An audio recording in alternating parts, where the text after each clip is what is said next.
नमस्कार। मैं अभय कुमार दुबे 4 पीएम के देश की बात कार्यक्रम में एक बार फिर आप सब लोगों का स्वागत करता हूं। आज हम देश के ताजे राजनीतिक घटनाक्रम की ऊपर चर्चा करेंगे और यह घटनाक्रम, जैसा कि आप सब लोगों को पता ही है, इसका केंद्र हिमाचल प्रदेश की राजधानी शिमला रहा। राज्यसभा के चुनाव थे, इसके बारे में हम लोगों ने कल चर्चा की थी।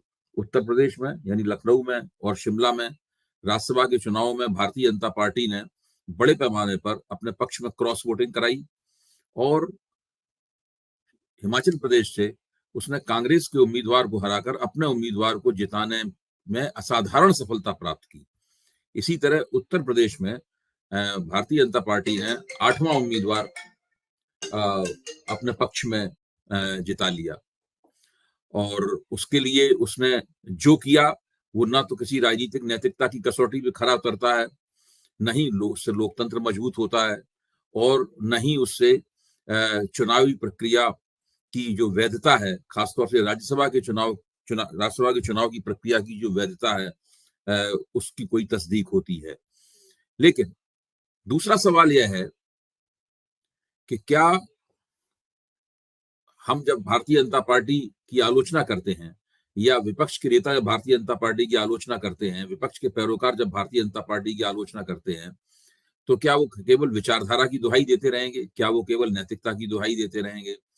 क्या वे केवल शुचिता की दुहाई देते रहेंगे?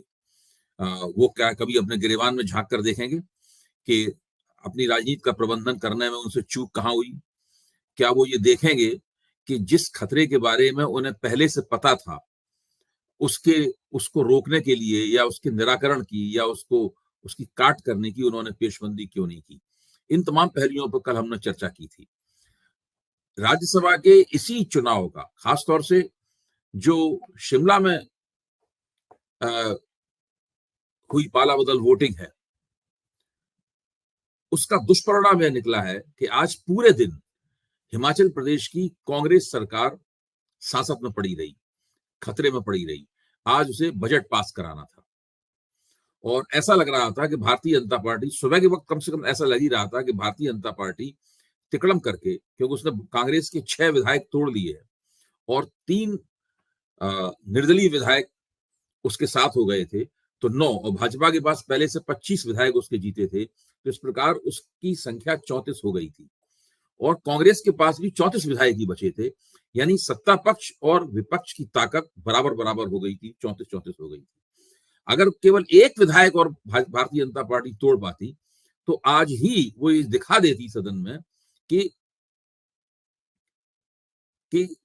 सुखविंदर सिंह सुक्खू की सरकार अल्पमत की सरकार है और उन्हें विश्वास मत प्राप्त करना चाहिए। उसके बाद फिर अविश्वास प्रस्ताव रखा जाता और कांग्रेस की सरकार गिराने की कोशिश की जाती।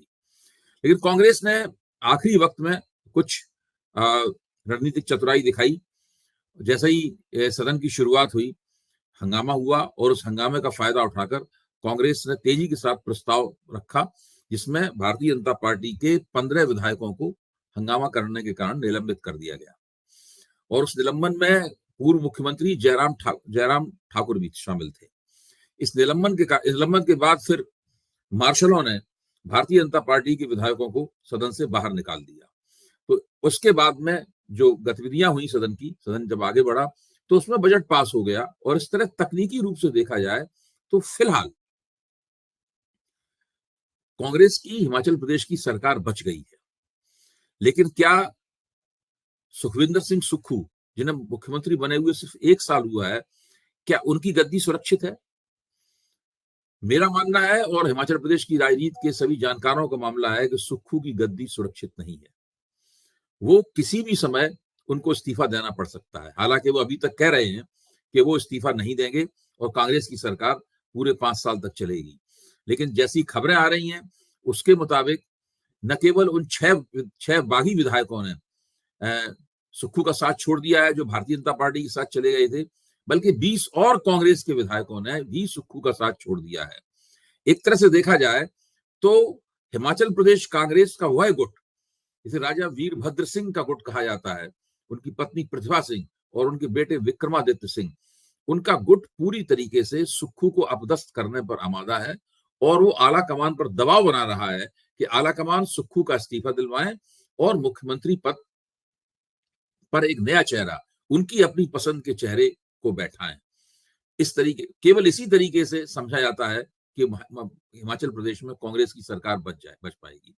अब ये सोचने की बात यह है कि 1 साल पहले एक बेहतरीन और शानदार चुनाव में, बहुत ही करारी टक्कर में, भले ही वोटों का अंतर 1% हो, लेकिन वो निश्चित रूप से एक महत्वपूर्ण जीत थी। कांग्रेस ने भारतीय जनता पार्टी को शिकस्त देकर अपनी सरकार बनाई थी। उसके पास 40 विधायक थे और भारतीय जनता पार्टी के 25 विधायक जीते थे, 3 विधायक निर्दलीय जीते थे। आज ऐसी स्थिति 1 साल बाद क्यों आई कि न भारतीय जनता पार्टी अपने राज्यसभा उम्मीदवार को जिता, न कांग्रेस अपने राज्यसभा उम्मीदवार को जिता पाई, और बजट को पास कराने में उसे इतनी जबरदस्त कवायद करनी पड़ी। इस बात से अंदाजा लगाया जा सकता है कि वास्तव में कांग्रेस का आलाकमान और उसकी जो रणनीतिक पहलकदमियां हैं और उसका जो रणनीतिक मिजाज है, वो किस तरीके से कमजोर है। जहां तक भारतीय जनता पार्टी का ताल्लुक है, उनका इरादा बिल्कुल स्पष्ट है और वो इसे बिल्कुल छिपाते भी नहीं। एक बार मेरी नरेंद्र गडकरी से बातचीत हुई थी और नरेंद्र गडकरी ने, पुरानी बात है, नरेंद्र गडकरी ने अपनी बातचीत में कहा था कि भारतीय जनता पार्टी का विश्वास है कि चप्पे चप्पे पर उसकी हुकूमत होनी चाहिए। हमारा सिद्धांत है 100% भाजपा। हम किसी के साथ गठजोड़ में है, इसका मतलब ये नहीं उसके साथ हम गठजोड़ में बने रहेंगे।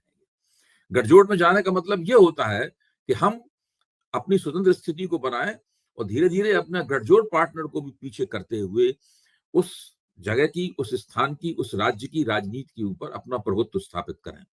अगर भारतीय जनता पार्टी का बस चले तो वो देश में अपने अलावा किसी और दल की सरकार बनने ही न दे। इसीलिए कभी कभी मजाक में भी कहा जाता है कि भारतीय जनता पार्टी ये कहती है, और इसमें अमित शाह का नाम खासतौर से दिया जाता है, कि जहां हम चुनाव जीतते हैं वहां तो हम सरकार बनाते ही हैं, और जहां चुनाव नहीं जीत पाते वहां हम सरकार जरूर बनाते हैं। जब आपके सामने एक इस तरह का राजनीतिक दल हो, उस वक्त आप आपका जो रणनीतिक पहलू है आपके संगठन का, वो तो और भी ज्यादा मुखर होना चाहिए, आपको और भी ज्यादा सतर्क होना चाहिए। लेकिन यहाँ उल्टा है। यहाँ कांग्रेस, जो देश की दूसरी सबसे बड़ी पार्टी है, विपक्ष की सबसे बड़ी पहली पार्टी है, वो लगभग ऐसा लगता है कि वो सो रही हो। वो राजनीति की शतरंज हमेशा बिछी रहती है, उसमें कोई लंच ब्रेक नहीं होता, उसमें कोई डिनर करने नहीं आता, उसमें 1 सेकंड की भी छुट्टी नहीं होती। वो शतरंज लगातार चलती रहती है। उस शतरंज में लगातार अपनी चालें चलनी पड़ती हैं, और अगर आप अपनी चालें नहीं चलेंगे, गफलत में रहेंगे, तो आप पराजित हो जाएंगे। लोगों को वो क्षण याद है जिस वक्त सुखविंदर सिंह सुक्खू को राहुल गांधी की मौजूदगी में हिमाचल प्रदेश का मुख्यमंत्री घोषित किया गया था। उस वक्त आला कमान के हस्तक्षेप के कारण 20 से ज्यादा विधायकों ने सुक्खू के पक्ष में अपनी राय दी थी, जिससे ये तर्क बना था कि सुक्खू को ही हिमाचल प्रदेश का मुख्यमंत्री बनाया जाएगा। और राजा वीरभद्र सिंह के परिवार का जो दावा था मुख्यमंत्रित्व के ऊपर, वो दावा पराजित मान लिया गया था। लेकिन उस क्षण की तस्वीर सब लोगों को याद होगी। प्रतिभा सिंह वहीं खड़ी हुई थी, जो हिमाचल प्रदेश कांग्रेस की अध्यक्ष थी। उनके चेहरे की अप्रसन्नता, उनके चेहरे का क्षोभ स्पष्ट रूप से देखा जा सकता था। उन्होंने उसको छुपाने की भी कोशिश नहीं की। खैर, उनके बेटे विक्रमादित्य सिंह को मंत्री बनाया गया और वो कांग्रेस की अध्यक्ष बनी रही। विक्रमादित्य सिंह 1 साल तक खामोश रहे, लेकिन प्रतिभा सिंह बीच बीच में अपने असंतोष को व्यक्त करती रही, वो बोलती रही, और आला कमान को इसका संदेश जाता रहा कि हिमाचल प्रदेश की कांग्रेस की राजनीति में सब कुछ ठीक नहीं है। कांग्रेस के आला कमान और हिमाचल प्रदेश के अंदर सुक्खू को राहुल गांधी का आदमी माना जाता। वो मानते थे कि राहुल गांधी के आशीर्वाद से वो मुख्यमंत्री बने हैं, और राहुल गांधी के आशीर्वाद के कारण ही वो मुख्यमंत्री पद पर टिके हुए हैं। लेकिन जब आज सवेरे विक्रमादित्य सिंह ने मंत्री पद से इस्तीफा दे दिया और सुक्खू सरकार के आरोप लगाया कि उन्होंने उनके पिता के नाम पर वोट मांगे, राजा वीरभद्र सिंह के नाम पर वोट मांगे, जो 6 बार के मुख्यमंत्री रहे थे, और लेकिन उनकी मूर्ति तक लगाने के लिए माल रोड पर थोड़ी सी भी जगह नहीं दी गई। उस वक्त उन्होंने ये दावा किया कि उन्होंने अपने इस्तीफा देने के इरादे के बारे में रात को ही आला कमान को बता दिया था। अब हम सब लोग जानते हैं कि कांग्रेस के आला कमान में 4 सदस्य हैं। मल्लिकार्जुन खड़गे कांग्रेस के अध्यक्ष, कांग्रेस की पूर्व अध्यक्ष सोनिया गांधी, कांग्रेस के पूर्व अध्यक्ष राहुल गांधी और राहुल गांधी की बहन और सोनिया गांधी की सुपुत्री प्रियंका गांधी। इन 4 लोगों से मिलकर कांग्रेस का आला कमान बना है। राहुल गांधी तो मौजूद नहीं है। राहुल गांधी तो भारत जोड़ो न्याय यात्रा पे थे और अब सुना जाता है कि वो कैम्ब्रिज यूनिवर्सिटी में बोलने के लिए निमंत्रण पर चले गए हैं। तो फिर विक्रमादित्य सिंह ने आला कमान के किस व्यक्ति से बातचीत की? क्या उन्होंने मल्लिकार्जुन खड़गे से बातचीत की? नहीं। क्या उन्होंने सोनिया गांधी से बातचीत की? नहीं। दरअसल जानकारों का कहना है कि विक्रमादित्य सिंह की बातचीत प्रियंका गांधी से हुई। उस बातचीत के बाद और उनके इस्तीफे के बाद में सुक्खू के खिलाफ कांग्रेस के भीतर अभियान तेज हो गया। विधायकों की जबरदस्त गोलबंदी हुई और सुक्खू तकरीबन अकेले ही पड़ गए। अब प्रश्न यह है कि सुक्खू आखिरकार किसके भरोसे, किसके बूते ये दावा कर रहे हैं कि वो मुख्यमंत्री पद से इस्तीफा नहीं देंगे, वो मुख्यमंत्री बने रहेंगे? वो किसके बूते ये दावा कर रहे हैं?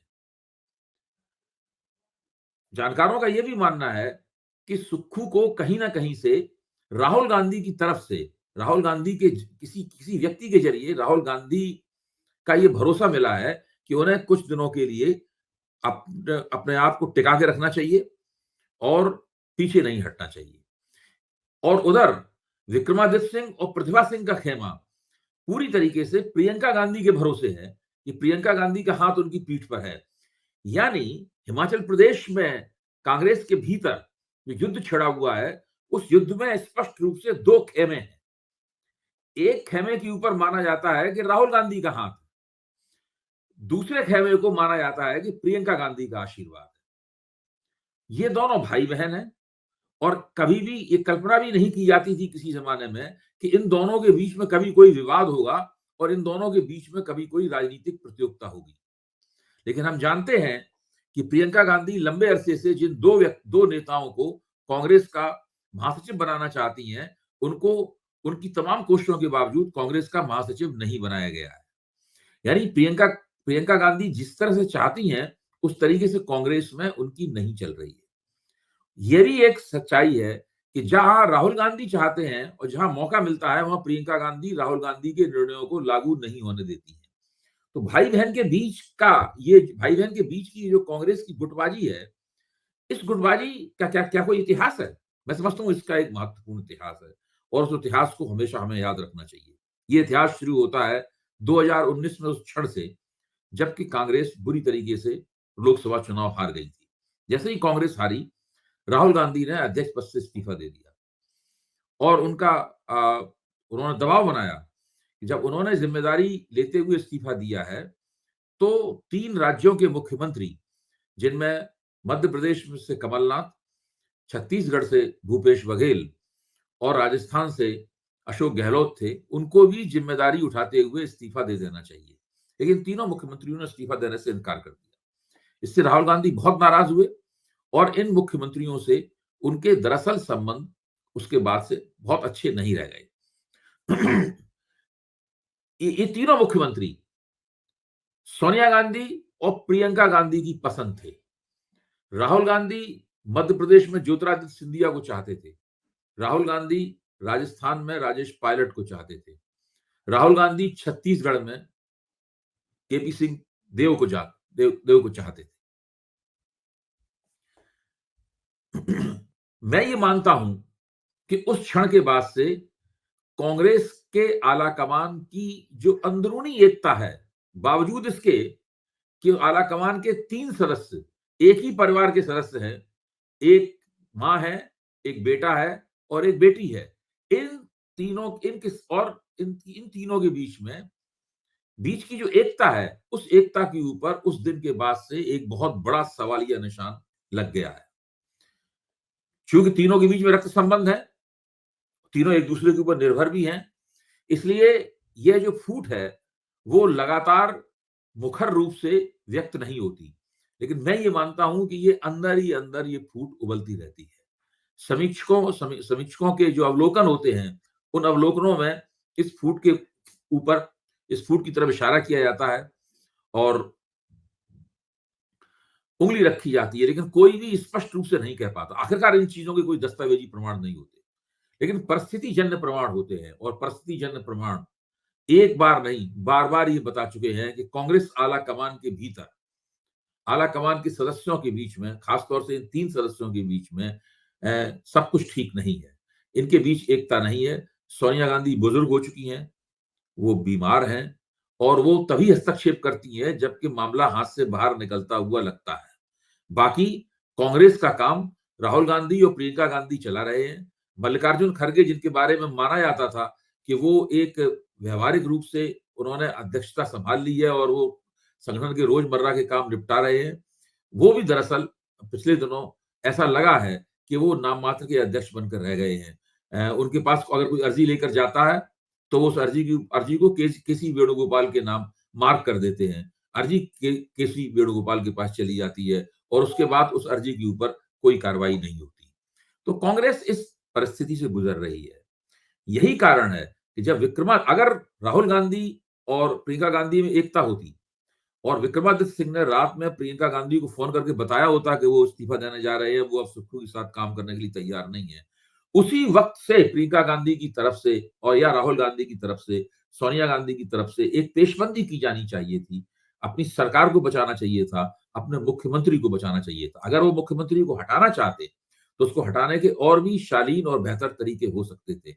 भारतीय जनता पार्टी द्वारा डाले गए दबाव के तहत अगर हिमाचल प्रदेश का मुख्यमंत्री कांग्रेस का आला कमान हटाता है, और उसकी जगह बागी खेमे को, जो कि हिमाचल प्रदेश की कांग्रेस पॉलिटिक्स में लंबे अरसे तक काबिज रहा है, बागी खेमे के नुमाइंदे को बैठाया जाता है, जैसा कि समझा जा रहा है कि हिमाचल प्रदेश के मौजूदा उप मुख्यमंत्री मुकेश अग्निहोत्री, जो कि प्रतिभा सिंह के खेमे से ताल्लुक रखते हैं, उनको मुख्यमंत्री बनाया जा सकता है और विक्रमादित्य सिंह को उप मुख्यमंत्री बनाया जा सकता है। अगर ऐसा होता है, और भारतीय जनता पार्टी द्वारा सरकार को अस्थिर बनाए जाने के कारण पैदा हुए दबाव के तहत ऐसा होता है, तो ये कांग्रेस के लिए बहुत दुर्भाग्य की बात होगी। इसका मतलब ये होगा कि कांग्रेस आला कमान में जो रिफ्ट पड़ी हुई है, कांग्रेस आला कमान में जो दरार पड़ी हुई है, वो दरार अभी और भी गहरी होनी है। अभी राहुल गांधी वहां से लौटेंगे, और मार्च में अब उनकी भारत जोड़ो न्याय यात्रा खत्म होने का समय भी नजदीक आ रहा है। मार्च के शायद प्रथम सप्ताह में वो न्याय यात्रा खत्म हो जाएगी। मुझे दिन ठीक से याद नहीं है, लेकिन अगर इसका मतलब ये है कि अभी हमें कांग्रेस आला कमान के भीतर जो राजनीति चल रही है, उसके अभी और भी नजारे देखने को मिलेंगे। ये भारतीय लोकतंत्र के लिए दुर्भाग्य का विषय है कि देश की जो सबसे पुरानी और ऐतिहासिक रूप से समृद्ध राजनीतिक पार्टी है, जिसके ऊपर विपक्ष की एकता का सारा दारोमदार रहा है, जिससे उम्मीद की जाती है कि वो भारतीय जनता पार्टी को चुनौती देगी। हालांकि वो न 2014 में ठीक से चुनौती दे पाई थी, और 2019 में चुनौती दे पाई, और ऐसा लगता नहीं कि 2024 में भी वो ठीक से चुनौती दे पाएगी। उसका आला कमान अगर इस तरह बिखरा हुआ है, अगर इस तरीके से आपसी फूट का शिकार है, तो हमें कांग्रेस से जो रही सही उम्मीद है, वो भी छोड़ देनी चाहिए। ये दुर्भाग्य का विषय है, लेकिन ये हम लोगों के हाथ के बाहर की बात है। धन्यवाद। कल फिर मिलेंगे।